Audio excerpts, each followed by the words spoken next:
Welcome to my channel. Um, I wanted to make this video because I felt like as a beginner in the wig world, there's a lot of things that people need to know that I feel like it's not emphasized enough. Let me get this focused. Yeah. So, your edges. I don't know about you, I love my edges so much. I feel like they make me, a lot more confident. And I don't know anybody that don't like their edges. So guys, you have to be careful.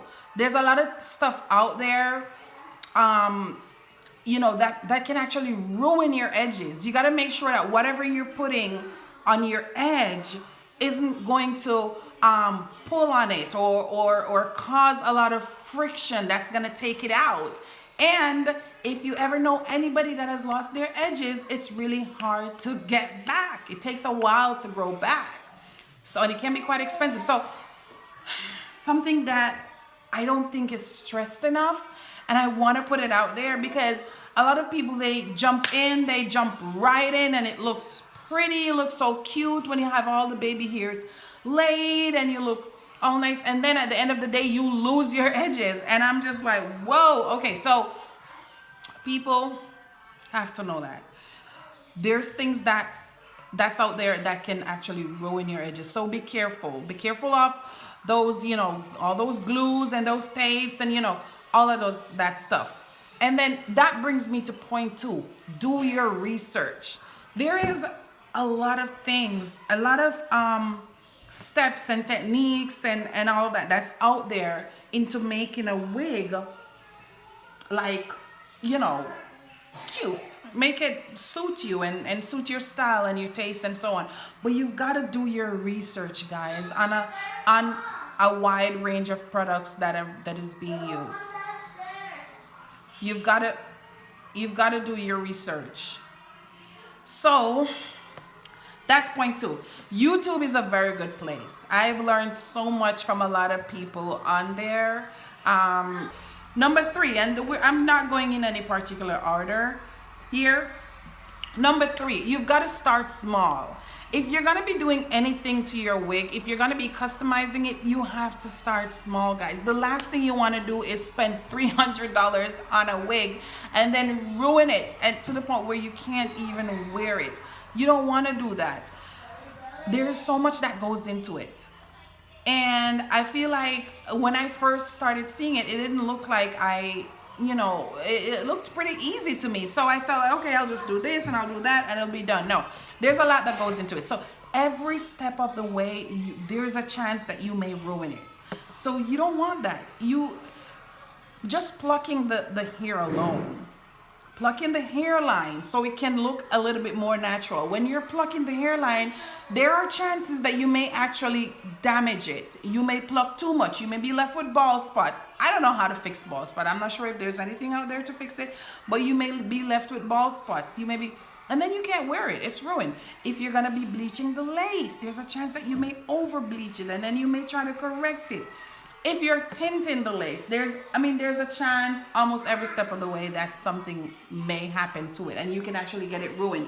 Trust me, I've ruined one before, so I know what I'm talking about, that it actually can happen. And I've seen people ruin it. That's why I recommend starting small. Do your research, try to get something that's affordable. And also, if you don't get a lot of wear out of it, you can actually recover from it because it's expensive out there. So yeah, I feel like people need to know that. Start small. Don't go all in with some of these wigs, and then once it's damaged, you can't return it, guys. So just putting it out there. And then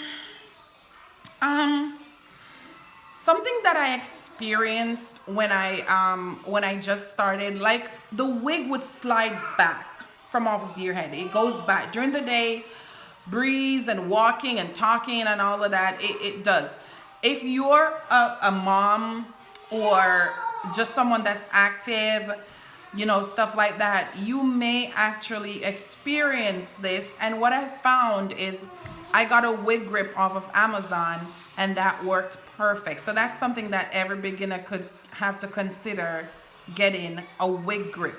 So look it up. I'll try to leave the information down below if I can, or I'll make another video about it afterwards, because I feel like that's something on its own that we can get into. It's really, really useful, guys. And there's a lot of brands out there that doesn't really work as well.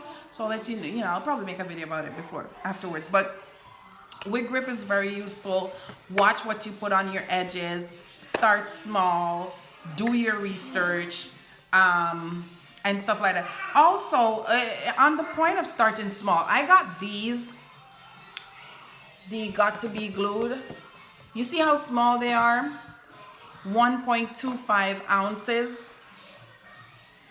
And I just felt like that was something that I didn't want to make a commitment, and I didn't want to, spend more money than I really needed to at the time. And I got those ones, and they worked. It did what I wanted it to do, and I still have some amount in there. And that's the thing too, you don't know what you're gonna end up sticking to yet, so you've gotta, if you can find stuff in a smaller quantity, or if you can find something that's the same but a little bit less expensive, then definitely get it. But yeah, I wanted to put that out there, guys. I hope you like my video. If you can always comment down below, and if there's a certain video that you want me to do, or if you want me to make a video about this hair. I got it off of online Ryu.com. I'll try to leave the information down there too. But I mean, it's a nice hair, and I customized it myself, and I did all of that. And I don't have a lot of baby hairs. That's because I don't like a lot of baby hairs. I feel like this is a more natural look, and even the density and so on is a lot more natural, and that's how I like it, and so on. So yeah, and this, I mean, I like things that are very functional.